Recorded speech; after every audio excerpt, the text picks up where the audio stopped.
what we're going to do is we're going to look at kind of the concepts of monopolistic competition and oligopoly. And I'm going to kind of start today just by looking at monopolistic competition, okay? And then we'll talk about oligopolies tomorrow, okay? Here's the basics in monopolistic competition. There are many small sellers, okay? So you're kind of like perfect competition in that you have a number of sellers. Now, the key thing to understand in monopolistic competition is that you have a bunch of small sellers that, but here's the big difference between perfect competition. A perfect competition, they have identical products. In monopolistic competition, they have differentiated products. Now, there is no defined number as to how many is many. Generally, the thing that distinguishes monopolistic competition from its cousin oligopoly are two things, okay? Many means, there's no defined number, but generally it's accepted that there are at least 5 firms, none of which dominates the market. None of which has a huge market share. In other words, of every dollar spent, how many cents goes to each business. And so the way monopolistically competitive firms compete is through differentiating their products. And so we call that non-price competition. Now, one thing that really confuses a lot of people is this first word here, monopolistic. Okay, a lot of people see this and they see monopoly. However, the second word is just as important, competition. Can you have competition under monopoly? No. No, right? Because each firm, in monopoly, there's only one firm, and a firm can't compete with itself, or at least it's not going to want to. So in monopolistic competition, it's monopolistic because each firm controls its own brand, but it's competition because the brands then compete against each other, okay? And so a good example of monopolistic competition is the auto industry. And no, the automakers are not small sellers, but there's no one automaker that really dominates the market. You have Toyota, you have Honda, you have Nissan out of Japan, you have Chevy or GM, Ford, and Chrysler here in America. You have Hyundai, Kia out of Korea. So now we've gotten to 7 different automakers, and those 7 have many different lines as well. And then you throw in some other companies as well that sell cars in the United States, like the German companies like Audi and Volkswagen and BMW. So now we're up to 10. And we haven't even gotten a Range Rover Land Rover yet, which is 11. They're out of England. And Volvo out of Sweden, that's 12. So just off the top of our heads, we've got 12 different companies that sell cars in the United States. None of those 12 completely dominates the market. And so it's a monopolistically competitive structure. So the thing about monopolistic competition is that, you kind of think about the fact that it's monopolistic because, let's say, Honda owns the Accord. Honda owns the Civic, small subcompact car. Honda owns the CR-V, their SUV. They have their Ridgeline, their truck, okay? Toyota cannot make a Honda CR-V, right? Toyota can't make a Ridgeline truck, but Toyota can make its own SUV, the RAV4. It can make its own truck, the Tacoma, and Chevy can make its own SUV, the Suburban or the Trailblazer. It can make its own truck, Silverado. Ford can make its own SUV. It can make its, you get the point that even though they all essentially roughly make the same things, and there are some differences between their product lines, but they all roughly make the same things, their cars and trucks are still different, okay? Only Honda can sell a Honda CR-V. Only Toyota can sell a RAV4. Only Chevy can sell a Trailblazer. Only Ford can sell the Edge, or the F-150. Only Chrysler can sell the Ram pickup. So everybody, and they're all unique, they're all different. And so the one thing we see is that while they compete a little bit on price, the main thing they compete on is by differentiating their product. Okay, Honda will say, hey, the CR-V has these features that the RAV4 doesn't have. Toyota will say, well, the RAV4 has these features the CR-V doesn't have. GM will say, well, the Trailblazer has these features, and so forth and so on. And so because of that, everybody kind of has a monopoly over their brand, but they still compete. Okay. And so because of this, firms have few barriers to entry and exit from the market. It's still largely free entry and exit, kind of like perfect competition, although there are a few things. But the big difference between a monopolistically competitive firm and a perfectly competitive firm is that, kind of like a monopoly, monopolistically competitive firms are price makers, okay? And because they have slightly different products than their competitors, they can raise and lower their prices within a narrow range. Okay, now if they raise their prices too much, they'll lose customers to their competitors. If they lower the prices too much, well, their competitors will retaliate. Or in some cases, like a status brand, like for example, say BMW or a Lexus, which is Toyota's status brand. If they lower their price too much, well, then any Joe Schmo can be driving a BMW or a Lexus. Well, then suddenly the status is lost, right? And so people, they don't want to lower their prices too much because, if they get seen as a quote unquote common man's product, then they lose the status and they're not going to have as many customers. So, there's, you kind of deal with that as well, where each firm can raise or lower the price within a narrow range. Because of that, some firms can engage in price discrimination, where you maybe charge a high price to early adopters and a low price to people who buy at the end of the season or the end of the model year. Or in the case of fast food, which is another monopolistically competitive industry, you have a case where you charge adults a higher price than you charge kids for the same thing.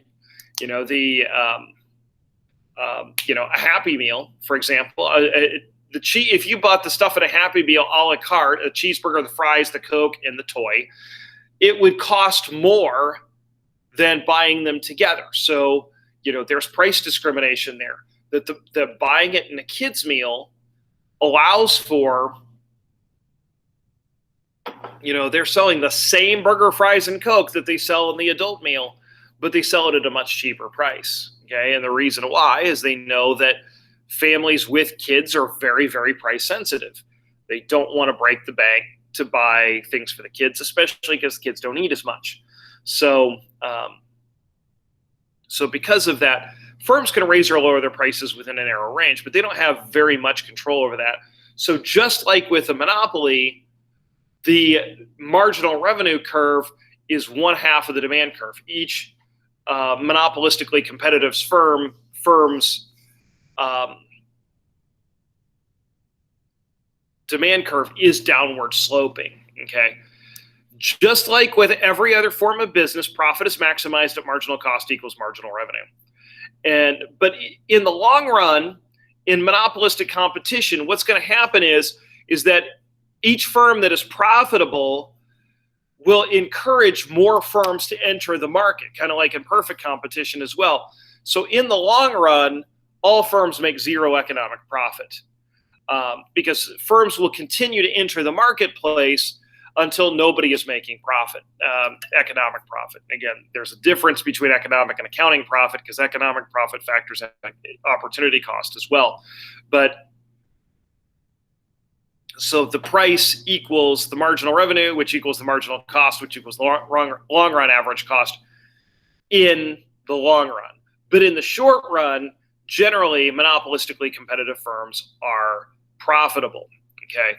And again, the difference between the short run and the long run is the time period in which at least one input is fixed. So in general, everybody's kind of operating currently in the short run. So in general, these firms are often profitable. But you kind of look at, here, for example, the fast food industry is monopolistically competitive. Right now, we essentially have, I would say, depending on how you categorize Frosty Boy, 2 to 3 fast food restaurants in New Pal. We've got McDonald's, we've got Subway, and if you count Frosty Boy, we've got Frosty Boy. They serve a fast food menu, although they kind of have a different niche. As those firms are competitive and as our population grows and can support more, that's when you might see a Burger King come to town, or a Wendy's come to town. And so as our population grows, as those firms show that they're profitable, other firms will come into the market.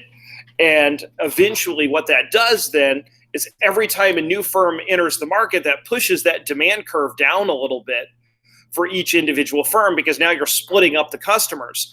And so that pushes that demand curve a little bit to the left, because the supply increases, each individual firm's demand decreases, because those customers now have more choices.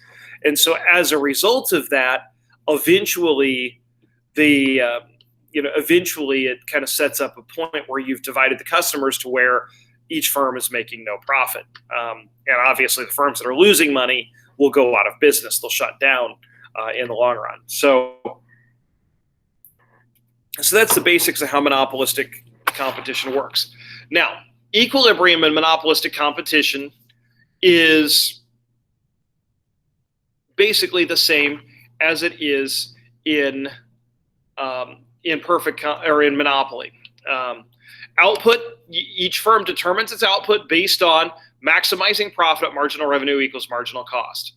Okay, the profit is the demand curve, is the point where the demand curve is above the average total cost curve. And I'll show you this here in a minute. And so as short-run profits are made, that entices new firms to enter the market. And so the way firms compete is by advertising or improving the product, which increases long-run costs, which obviously will increase your marginal costs as well. And so every time new firms enter the market, that pushes each firm's demand curve to the left and the cost curve up, because they have to compete harder in advertising. Okay. And so because of this, monopolistically competitive firms are kind of seen as resource misallocators, because they're going to charge higher prices and produce less output than firms in perfect competition. However, the idea here is that perfect competition is an ideal. It's not exactly completely attainable. So, so the idea that, okay, well, we misallocate resources because profit is made. Profit is not a bad thing. But in the long run, there is no profit, because each firm will essentially make its cost. So here's kind of what we were talking about, okay? Remember that marginal revenue curve is half of demand, okay? Because of price discrimination, you can charge different prices to different customers. So the demand curve slopes downward, the marginal revenue curve is half of that. So here we've got let's say a magazine. So they maximize profit where marginal revenue equals marginal cost, okay? The blue curve's the marginal cost curve. So, the quantity at which marginal revenue equals marginal cost is about 3.5 million right here, okay? So if you come up here, if you follow this up to the demand curve, 3.5 million people are willing to pay $70. So as a result, our price, we will charge $70 for a subscription, okay? At that point, our average total cost is about I'll round up, it's about $58, okay? So we charge 70, we spend 58, our average total cost is 58. So we make a profit of $12 per subscription at that point. Okay. So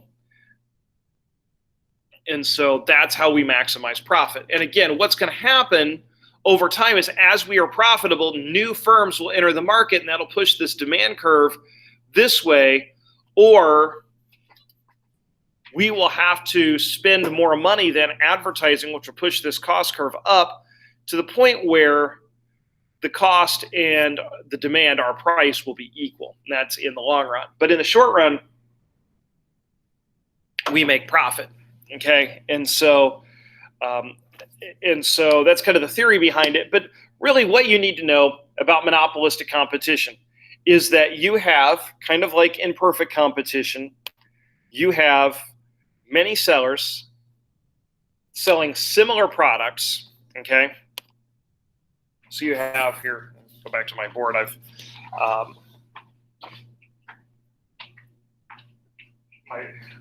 let's get some light back in here so that we can see here. You have many sellers, okay, 5 or more, selling similar but not identical products. So they compete with product differentiation.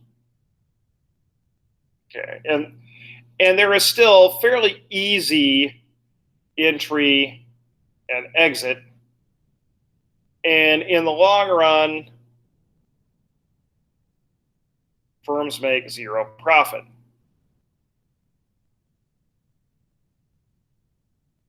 Okay.